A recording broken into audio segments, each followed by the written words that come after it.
Hello and welcome to episode 5 of the Blackbox Diaries. Today we have AJ Hammond from Praetorian, absolute legend of a dude. Really good at what he does. He's going to come and show us exactly how good at what he does. Don't judge him for just drinking an energy drink. But it's iced tea. It's iced tea. Don't worry. Iced tea. Okay, I can accept iced tea, bro. I can accept iced tea. And of course, your hosts are here, Alex and Chris. I know it's been a couple of weeks since we've been on, but Alex has been plugging away on an external test, and I am just lazy. So on that note, I think we'll get right into it. We're going to cover off a few things today. Current hot topics in the market, current trends in cybersecurity, the background of AJ, how he got into cybersecurity, get his thought on some things that are happening around at the moment, and talk about what he's been working on, and maybe a little bit around what a Praetorian does. If you're anybody like me over in Australia who has absolutely no idea, we can learn together. All right, let's get into it. Oh, as we get into it, let's throw some questions at AJ. Specifically, awesome. AJ, tell us a little bit about your journey into cybersecurity and why cybersecurity. I think you had an interesting previous background and some other things you used to do in your spare time, gaming, all that sort of stuff. So yeah. Is there a particular driving force behind why you chose cybersecurity, and I guess what kickstarted it? Well, the start was like modifying my gamer score on Xbox Live to get recon armor in Halo 3, no lie. Nice. And then in 7th grade, I had a computer teacher, and I was always good with computers, right? I was a nerd. She took me to a CTF put on by this company formerly known as Secure State that was held at the University of Mount Union, and I fell in love. I ended up completing all but one of the challenges and came down to the wire on the last one. I was the only person in that CTF to even attempt any of the web app challenges. Fell in love, dove headfirst into it. Fast forward out of high school, I went to Mount Union where Ken Smith, who is also currently at Praetorian, he is my number one mentor of all time. That dude is the greatest ever. I owe my entire career to him, to be honest with you. He was the professor there, and he was also the head of testing at a firm called RSM, which RSM bought out Secure State. So it was the same office. Ended up getting an internship there and signed on there full time. Worked there for around 2 years full time before jumping on to Praetorian. I've been with Praetorian for around almost a year. It'll be a year on March 11th. Man, I'm loving it, man. It's been incredible. So I started at a young age, graduated with a CS degree, realized that I absolutely hated the idea of being a developer. I also hated the idea of being a system administrator or IT person because I worked at the help desk at Mount Union and wanted to claw my eyes out anytime a stupid question was asked. So cybersecurity and breaking into things, right, was my, it scratched an itch for me in my brain. Doing things that I ultimately wasn't supposed to have access to, and getting access to those things and solving the puzzle kept me going. So it was a natural fit. I feel that. For me, I was curious, what was the point that you were like, no, this is going to be my forever career? I'm not going to be a Twitch streamer anymore. I'm going to be a computer hacker. Yeah, so I did go to college on a scholarship to play a video game. And once I had gotten halfway through my career in college competing, I was burning out quite heavily because the last 6-7 years I had been competing. And when Ken's classes, his cybersecurity classes, were entirely offensive security focused. When I was spending more time in his labs with his challenge boxes than actually studying for all of my other classes, that was when it hit me that this is what I want to do for the rest of my life. Fair enough. Because I loved it. It was a blast. I had a blast doing it. So that was the point where I was like, yeah, this is something I want to do. You know what? It's funny you say that, man, because I kind of grew up in a... Well, I was never that good at video games. I enjoyed them, but, I was, I guess, more of a cyber criminal growing up because, the prospect of hacking was kind of new, right, when I was a kid. And, America Online, Mindspring, and other things like that, just became available to the public. And I was like, whoa. So everybody who had curiosity, turned into a hacker almost overnight, or at least trying to be. And, joined the army as an infantryman. But then later on, I realized, I was like, man, I kind of miss doing that stuff. And then I found out that there were outlets like Hack the Box and OffSec. Back then, obviously, it was offensive security. And I saw that there were those legal outlets to practice that. So then I met Chris, right? And he quickly became my mentor, kind of teaching me how to be good at hacking and not just, throwing at a wall like a script kiddie. So I feel you on that. Out of curiosity, what college did you go to again? It's a small college in the middle of nowhere in Ohio called the University of Mount Union. Okay. And you got a scholarship to play video games? Yes. Yeah. So we have a full varsity esports program there. We have an entire facility dedicated to just video games. So you're on a scholarship, much like an athlete, to play on a video game team and compete against other colleges, much like any other traditional sport would. So I'm now the head coach there. In my spare time, I spend my time coaching there when I'm not working. Wow! So you actually still coach the team? Yeah, that program is my baby. I couldn't just leave when I graduated. Sure. I like how you have your passion. You found, like, if you sit up at nighttime and you're hacking away at something, right? And you don't want to leave, or you find it difficult to sleep because you're so close to gaining access to something. I totally feel that, but I also think it's sick that you have that team mentality where you don't want to just, completely cut off your battle buddies. That's cool to me. All right. So, AJ, when I had a conversation with your entire team over at Praetorian, you brought up that you kind of have a heavy interest in the social engineering aspect of offensive security. Correct. And I'm like kind of jumping at the tooth here to find out what your methodology is, because I've always found social engineering to be such like a kind of like a psychological adventure. I know that sounds cheesy and cliche, but I am curious. What does your methodology look like? What makes you enjoy the prospect of social engineering? His natural charisma. I mean, yeah. So years and years of BSing my way through life led me to that. I guess naturally being like okay with hopping on a call, sounding confident enough to say, yeah, I'm definitely from IT, man. But honestly, like, so if we lead in with a campaign such as like Azure device code phishing right now, or smishing has been all over the news because one of the North Korean or Russian ransomware gangs has started using it. So now the APT is getting burned because now Microsoft's all over it and everything. But like, for example, if we get an Azure like PRT and run road recon or something like that, we're armed with a ton of information that we probably could get with OSINT, but like it's much easier just to do it. For example, like I like going in when I'm actually vishing people with the information. Like oftentimes in Azure AD, they'll have their serial number in Azure AD under their username, right? So I'll read them off the serial number to sound more legit, like I'm actually from IT. Or if we have OneDrive access, I could just drop something on their desktop and say, hey, I'm from IT. I just put this on your desktop or something. But let's say we don't have any of that, right? Sure. I've found that if you're calling non-technical people, like salespeople or something, and you read them off a random 10-character string, like, yeah, I'm looking at serial number, and you do it pretty quickly, like 12XY67, and say, hey, we just need you to go and re-verify your device to get a device code or something like that on our end. People will jump at it. Like, and I always open up with, hey, is this so-and-so? Yeah, I'm from IT. Give them a fake name. Am I calling you at a bad time? If not, can I call you back later?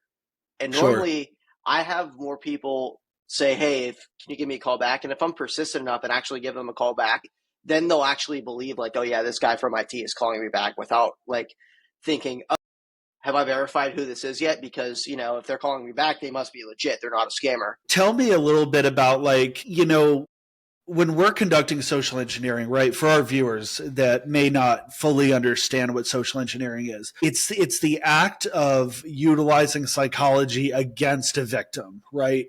For instance, Chris will tell you a war story, and I'll keep it to myself. I don't know if it has to do with the toilet bowl or not, but if you were at a coffee shop, right, and you found just a random freaking USB device, and you were like, sick, who does this belong to? And nobody claims it. You're like, well, a lot of people won't say they would do it, but in reality, would they just pick it up and put it in their pocket because they're curious? And Listen, then they'll take if you're it. cold, if you're cold, the USBs are cold. Plug them in to keep them warm. There you go. So, that's just one avenue of approach. And then we've got the smishing, vishing, whatever. There's so many different avenues. I know a big one now is, when you get those phone calls or, or older folks like to open up, links from their email, and it takes them to some website that won't allow you to close it out, so they think their entire computer is infected with some kind of wild ass virus. That's social engineering. The goal is to utilize fear or curiosity against the other person. What are some of the focuses that you have when you're trying to identify your targets? Yeah, so normally if we're going for someone that has a little expected to have a little bit more access to normal, we'll hit on developers. Sure. Okay. You think, oh, they're technical, they wouldn't fall for it. They will. I can tell you they will. But so I try time zone based. So like I'm Eastern time. So if it's lunchtime for me, I'll start calling people right before lunchtime, to try and catch them when they're about to leave or right when they come back, which, statistically their guard is going to be down more if they're not doing anything or they'll have free time. But as far as like targets goes, normally salespeople, HR people, anyone business related that may not be technically sound. I will look for people that have older sounding names or something like that, like an old guy name, right? Like a typical, and I hate to be that guy, but typical old guy name. If you want to cut this out, please feel free. But no. I normally focus on women too, because just statistically, like it's not like oh yeah, like I'm just going to go after women. Like statistically, they are more likely to fall for social engineering campaigns. So I will go after women primarily. If I have a large target set, but yeah, older folks, people in sales, developers sometimes, and so we get the targets. Yeah, receptionists. the target list we put together through a variety of things. I actually have a different avenue of approach, and I utilize a voice changer, and I turn it into a female voice, not something overly quote unquote sexy sounding, right? But right. It's kind of sounds like just normal, and when I speak, I kind of maintain a higher octave and act like I don't really know what I'm talking about, but I'm being professional about it. And when I contact males, I get really good results from them because That's they're an interesting willing. idea. Yeah, they're very willing to assist, and in some cases, overly so, right? And they'll give me information that they know damn well they shouldn't be giving out. But that's my approach. Chris, you got any good stories? But honestly, man, I haven't done too many social engineering gigs for a long time. Sure. But I've got probably 2 or 3 that were absolutely awesome. Like I was doing a gig for I don't know how, I would say probably like a train company. Like they have trains, they ship cargo and everything like that. I got flown down to Sydney to do it from the city I was previously living in, and no word of a lie, it's funny that you mentioned coffee shop. This was the best thing for me. So the building for the head office, the bottom floor was a cafe. So we were like, well, let's try this. It's not going to work, but let's do it. So we went down to like Officeworks, basically, which is like just an office, retailer, I guess, in Australia. Yeah. We bought a label maker and we bought 50 USB keys, and we just sat there in the cafe printing a label that was just the initials of the company on just like nothing fancy, stuck them to like every USB key. And we put a couple of files on there that were not really like legitimate files, but things like employee pay scales for the year that it was and all the shit that people want to click on, right? And then we went upstairs to the reception and we said, hey, look, We were just downstairs. We're from like a consultancy down the road. We were just having a coffee here with a client. The table we sat down at had this USB key on it. It has your company name on it. We're not sure who it belongs to or anything like that. Smart. But maybe, we just thought we would return it. We gave it to the receptionist. She just went fucking bang, just plugged it straight into her PC. I got a text message about 5 minutes later saying, got a shell, all good. I was like, okay. So it took her like 5 minutes and she opened up the pay scales thing. Then we went to another one of their offices. Yeah. And we just knocked on the door. We just said like, it was public information around like, I mean, like some companies have public information around who their auditors are, who the firms are that they have partnerships with for financial auditing and everything like that. We just rocked up and we had that information. We just knocked on the door at like one of the kind of regional offices. So not, like more country focused people and probably less tech savvy. Just said that, we're from this firm. We're doing an audit of this and this and this for the financial audit for the year. They were like, well, we weren't told about that. I said, that's why it's an audit, because that way you can't prepare for it. So we're here to see you in your natural environment. Anyway, they were like, okay, what do you need to do? I said, we need a tour of the office. They took us on a tour of the office and we were just dropping USBs in people's in trays, like all through the office. Sick. I said, I need to go to the bathroom. They're like, no worries. So I no word of a lie, just went into one of the cubicles and dropped a USB key behind the shitter. And then, like, literally, I walked out. A dude walked in. 10 minutes later, we had a show, and we knew which USB key it was, and it was definitely the one that was plugged in from the toilet. We're like, that's nasty. That's awesome. That so awesome. Absolutely, dude just grabbed it off the floor, just off the toilet floor, like. But the best one, right? And I say it's the best one because it was a little bit controversial for the business that I was working for at the time. We got told to do this social engineering activity to, telephone calls, all the usual stuff, right? So I got, as you say and as you've pointed out, got one of the most charismatic people in my team. Said, like, you need to call this list of people. These are the executives. Can you call these people and tell them this is your script, right? So he went in. He made a phone call, first cab off the rank, the CFO of the company. Blah, blah, blah. I need to verify your username and your password. And she said, you mean the one I log in with every day into my computer? And he was like, yeah. She said, okay, it's this. Gave him everything, right? Yeah. We struck out because the next call that he made was somebody a little bit more tech savvy. Now, this is where it got a bit controversial for us. And this is a really important thing to maybe get both of your views on how you would handle this situation, right? Because the next person was like, I'm on to you, punched out an email to the whole company, said, we're being targeted by something. Don't give your details out over the phone. The CFO had a mental breakdown at her desk, broke down crying.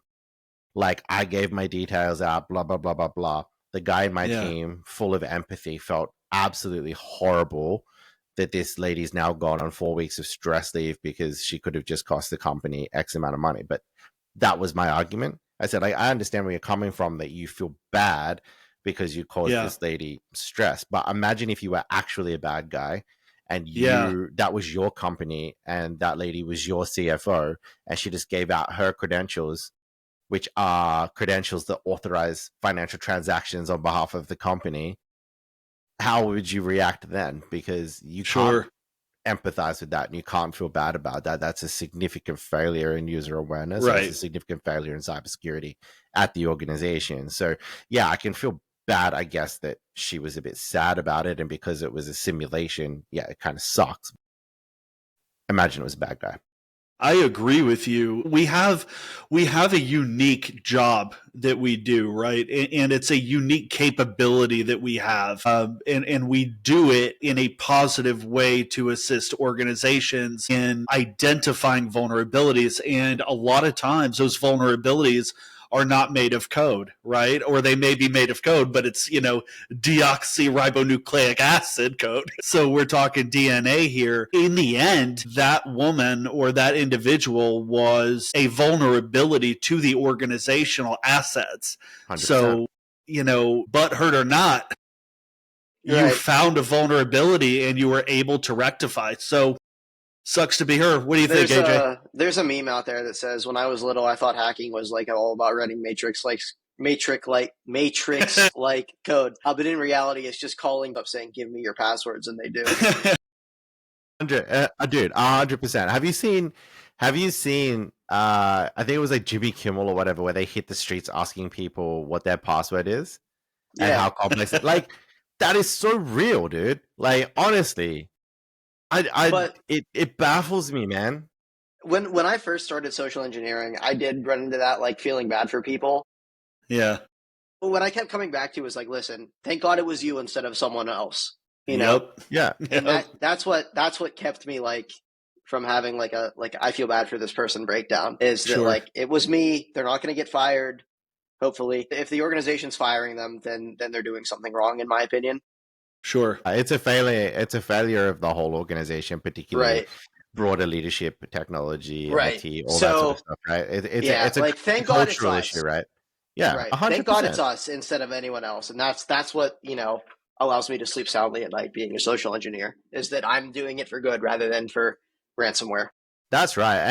And if I can give you one tip to help you with the empathy side of social engineering and the feeling bad part, do what I do and just start from the baseline of just hating everybody. Then you don't feel bad for anyone. Okay, so the big thing when I talk to AJU and the Praetorian team over there, I was actually super stoked when, God, dude, I am full of cheesy today. I was super stoked. You brought up Active Directory as an interest and kind of a comfort zone. Yes. What I would like you to kind of walk us through, and really our viewers, because it's super interesting, is Active Directory. What is your methodology when you, like, let's say you're doing an internal test, right? Right. You ship whatever device or set up whatever virtual machine on the internal side. What do you do? Go. First thing, I'm checking to see if there's a null session on the domain controller. So what that is if you try to log in via SMB with the username of nothing and the password of nothing, sometimes it treats it as a valid logon under anonymous logon. So you could use like the entire list of users from that domain controller. There's a cool way you could see if they're valid for a number of different ways. How I like to do it is this is something that is so stupid that I don't think anyone else does it. Because it's stupid and there's better ways to do it. It's just I had a thought one day and thought, okay, let's try this, and it works. So ASREP roasting, right? The curb pre-auth ticket. Yeah. Even though you don't encounter ASREP roasting anymore, I haven't at least. There are two different outputs to whether a client exists but doesn't have the required key, or the client doesn't exist in the database. So if you try ASREP roasting a list of users, you could actually tell whether the users are valid or not from the output of the ASREP, like in packet script. Okay. If the user exists, it will say doesn't require pre-auth. If a user doesn't exist, it will say client not found in the database. Wow. Okay. Yeah. Fun fact. But there are so many other better ways to validate users. It's just, I was like, oh, that's cool. Sure. But so yeah, user validation just to have a list. And then I'm taking on Responder. I'm taking on Minim 6. I'm taking on ATM Relay X. And I'm poisoning, bro. If you try to run Secret Stump, you're just going to get picked off, right? Now, there are ways to get around that and get secrets from the machine in different ways. But if I create a computer account via LDAP relaying instead, which 99% of the time, so let me back up and explain what LDAP relaying is. SMB relaying is the idea that Windows does this really cool thing that where if it can't find something on the network, it will broadcast to the entire network via something like LLMNR and say, I am looking for X, Y, and Z. Now, what you can do as an attacker and sit in the middle and say, I am X, Y, and Z. Please authenticate to me. Okay. And Windows will go, yeah, sure, whatever, man. So what you can do with that authentication is throw that, like stuffing it into a mailbox of another computer, and the computer will go, yeah, dude, looks good to me. And you have access. But instead of doing that over SMB, we're doing that over the LDAP protocol. Okay. And with that, you can do things like creating machine accounts. There is a quota in Active Directory for each user. It's set by default. I think it's still set by default to 10 computer or domain objects per user. So Sure. instead of relaying just to authenticate to a different machine, you could reroute that authentication to the domain controller and say, listen, create me a computer account. And the domain controller will go, yeah, you have 9 more left after this one. Here you go. And now you're authenticated to the domain, which is step Sure. one. And a lot of newer pen testers are in this headspace of like, you got to swing for a home run first, right? You got to go from unauthenticated to domain admin. Yeah. Getting a user foothold is literally 90% of the battle, because once you get that user foothold, your avenues of attack expand exponentially. Now, once you get a user foothold, because stealth isn't really a concern in AD pen tests, I'm running Bloodhound, I'm running Certify. That's the first two things I do. I'm looking for Active Directory certificate services misconfigurations because, you know, just dropped, 3 or 4 months ago, right? There's still new ADCS misconfigurations coming out. Now, would you like me to go into detail on how? No. Awesome. Okay. So the two most common Active Directory certificate services misconfigurations are ESC1, ESC8. ESC1 essentially allows you to go up to the certificate authority, much like you're enrolling in a class, right? Imagine you could go up to the registrar at a university and say, I would like to enroll in this class, but I want to do so as the professor or the dean. And the registrar goes, yeah, sure, whatever, here you go, without checking anything. That's ESC1. You go up to the domain controller or the certificate authority. You say, hey, I want to enroll in this template that's misconfigured. And the two flags you're looking for are if the enrollee supplies subject flag is set to true and the requires manager approval flag is set to false. As long as you can enroll in that certificate, you have domain admin, right? So you go up to the CA, say, I want to enroll in this certificate. But hey, while you're at it, let me enroll as the domain admin. Certificate authority hands you back a PFX. And now you could use that PFX in lieu of a password and just authenticate to the domain controller as the domain admin. 3 commands in your DA. Now, ESC8 is sort of similar. If the web enrollment endpoint is exposed on the certificate authority itself, and you can, let me back up. If the web enrollment endpoint is enabled and is exposed, and NTLM authentication is accepted on the certificate authority, the relay attack I was talking about, you could relay the domain controller's authentication to the certificate endpoint, get the certificate for the domain controller, and just authenticate that way. And now you're DA in another 3 commands. So I'm not going to lie to you. I consider myself to be pretty damn good at Active Directory penetration testing. And I can honestly tell you, I don't think I've ever utilized that avenue of approach. That is fantastic. It's everywhere. It's awesome.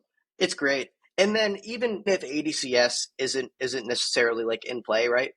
Yeah. You could look for SCCM and compromising an SCCM site server and compromise the domain that way. Or, you could do the credential shuffle, right? You could try and get local admin on a box, dump the box, whether it's, an obfuscated version of Rubius or what have you, and keep shuffling until you eventually find DA creds. But something that I really like to do is taking advantage of WebDAV. Okay. So there is I'm going to get really granular into this because WebDAV is super broken. People want to hear this, so please keep going. There's a file format called Search Connector in Windows. Okay. Where, say you had access to a desktop or something, or you have access to a share where you could drop files on it, and it's a frequented share. You could drop a file that will turn on the WebDAV service without needing local admin privileges. And once WebDAV, and as soon as the user browses to the folder with that file in it, WebDAV is turned on. Okay, all right. And so once WebDAV is on, you could do this thing called NTLM relay to self, where WebDAV is on, right? You relay over NTLM over HTTP, and you grant yourself S4U relay or S4U relay to self privileges, I think is the technical term. But essentially, if WebDAV is open, you could do a relay over HTTP and give yourself local admin on that box, period, if WebDAV is exposed. And LDAP signing is not required. That's the only caveat. If LDAP signing is required, the attack falls to the ground. Sure, but hey, out of curiosity, I don't want to freaking waste time by jumping on my own terminal, but you've heard of CrackMap exec, right? Yeah, it's Okay. the greatest AD tool to ever exist. I agree. It certainly helps tremendously, but I'm curious if you've used the new version, the NetExec. NetExec is so much better than CrackMap ever was. Dude, okay, good. So I'm not alone on that. But do you remember if WebDAV is one of the new options? Yeah. I knew it. Okay, good. Yep. Good. Yeah, I love what they did, and I hate, like, I looked at some of the messages, the little battle between the developers over there when it moved from CrackMap exec to NetExec, because those same developers are still working on it. It's just transferred to a new owner / repo. And I think for a while they were like trying to patent it or copyright shit. You know how that crap is. Once it's utilized by so many organizations, it's like worth $1 million to people. Right. Anyway, no, that's good to hear. So I built a system. It's actually back here. It lives under my server, and it's codenamed Grayskull, right? And myself and our team over at CBTS utilize it for cracking passwords. And what it is it's underwater, it's under fluid because it heats up too quickly, and the fluid keeps it cool. But it's got 8 GPUs, and you mine a Bitcoin? No, it's actually a Bitcoin mining motherboard, but it's got 8 GPUs on it. And I happen to be, I guess, where you say your first avenue of approach is that. Mine is actually responder. Like, I am the second my implant boots up, I am on responder for at least a couple hours, just waiting. And I have been so successful at cracking passwords with this beast. Yeah, I'm sure. And like we do cloud, like the NPM, like sure, cloud cracking with spot instances. Okay. And this is what I absolutely love about internal pen testing is that you can get creative with it, and everyone is different on how they approach things. Now, you reach right for the password cracker. I use password cracking as sort of a last resort. Like I use the KLM V2 hash cracking as like a total in password spraying as well, like the good old winter 2025. Like I'll use that as an absolute. I'll use that as an absolute last resort. And that's what I love about AD pen testing is everyone has their own methodology that works for them. Yeah. Because AD is fundamentally so broken now. Have you done any like personal projects where you set up your own like virtual Active Directory? Yeah, I have a home lab that I maintain, and I let people that are just getting into pen testing or want to practice, I let them VPN into my home network and everything. Just because so my servers sit on a card table. I don't have a rack. I don't either. I got my servers for free. They sit on a card table in the basement. Okay. There's no like cooling or anything, and the basement's cool enough, whatever. I only have one power strip plugged into them. Like I don't have both of the powers. Yeah. That's mine. Here, hold on. So see the fish tank down here? Yeah. All right, that's Grayskull. I have the mesh over the top so that the cats don't try and drink the fluid. That's awesome. Anywho. Well, good. I can dig it. Active Directory is definitely where I feel comfortable, and I actually really like hearing your methodology, so I can guarantee you that next time I am in an Active Directory, I'm going to challenge myself. All right, AJ. I have a question for you that I've asked a couple of people recently, and I've got some interesting answers. ChatGPT or DeepSeek? ChatGPT. Why? I've never tried DeepSeek because, all right, so, okay. I get into this with my friends all the time, all right? I would rather, like, okay, I have a TikTok account, right? Like, I'm Gen Z. I laugh at stupid things. Like, my brain is rotted. I need that short form content. Do you do the dances and stuff like that? I don't, but, like, you know, I grew up on Vine, which is, like, the 6-second video platform. Yeah. My attention span, I was 15 years old, and my attention span was just immediately cooked. So, like, I enjoy the short form video content. But, like, so, for example, when TikTok got banned and that, like, Redbook or Rednote app came out, and that was, like, legitimately CCP controlled, my friends were, like, downloading it, and I'm like, dude, what are you doing? And they're like, well, Facebook and Facebook does the same thing. I'm like, yes, but I would rather have my data go to my own country than an adversary, like a literal adversary. And this is sort of like leaning into politics or whatever, but like as far as cybersecurity goes, right? Like I'm going with the American controlled organization 100% of the time, just because we don't know what DeepSeek's doing. And if you run DeepSeek locally, right, you're fine. If you're running a local DeepSeek node and you're doing DeepSeek that way, absolutely go ahead and do it. But I'm certainly not doing anything with DeepSeek related to work. Yep.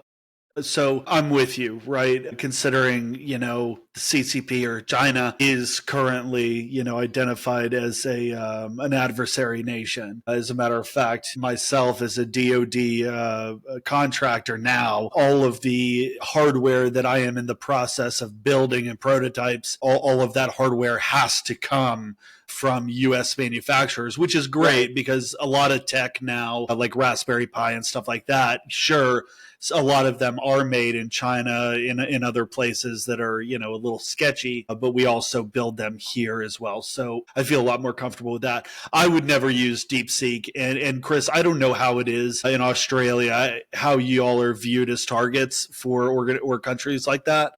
But here in the U.S., it's pretty well known that the technologies coming from there oftentimes need to be heavily vetted before use.